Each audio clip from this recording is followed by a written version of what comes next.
Vous avez dit fâcheux? Dans ce mouvement populaire partant de la place de la République jusqu'à la place de la Nation, arpentant les plus populaires artères de Paris, en passant par le boulevard Voltaire, heureusement absent lui-même du défilé, celui qui déclarait non sans une certaine dureté: le peuple ressemble à des bœufs à qui il faut un aiguillon, un joug et du foin. Je n'ai vu pour ma part qu'une foule en liesse, sans phare, sans subordination, sans soumission, dans une marche bien plus éthique, délurée que politique. Une marche purgatoire, insolite, soucieuse de retisser des liens. Je n'ai vu pour ma part que des citoyens affichés sans violence, dans un élan pacifique, en toute spontanéité, leur amour du pays, du drapeau et de sa nation. Aucun autre délit.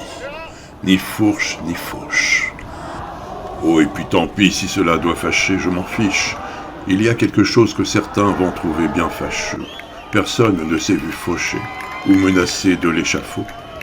Et si ça a chauffé, ce fut dû uniquement à la présence d'un soleil clément et d'une chaleur douce automnale. Rien de militaire ni du maréchal Foch. Et tant pis si cela doit fâcher quelques égarés intentinés gauche dans leur démarche. Aucune échauffourée, aucun chef. Et quant à la police, je n'ai vu pour ma part que de la complicité et de la joie partagée. Rien qui puisse se rappeler les répressions et les persécutions du ministre Fouché. Dans cette France profonde, accablée pourtant par tant de tyrannie, on aurait pu s'attendre à des visages abattus, des mines effondrées, celles des fauchés qui se sentent fichus.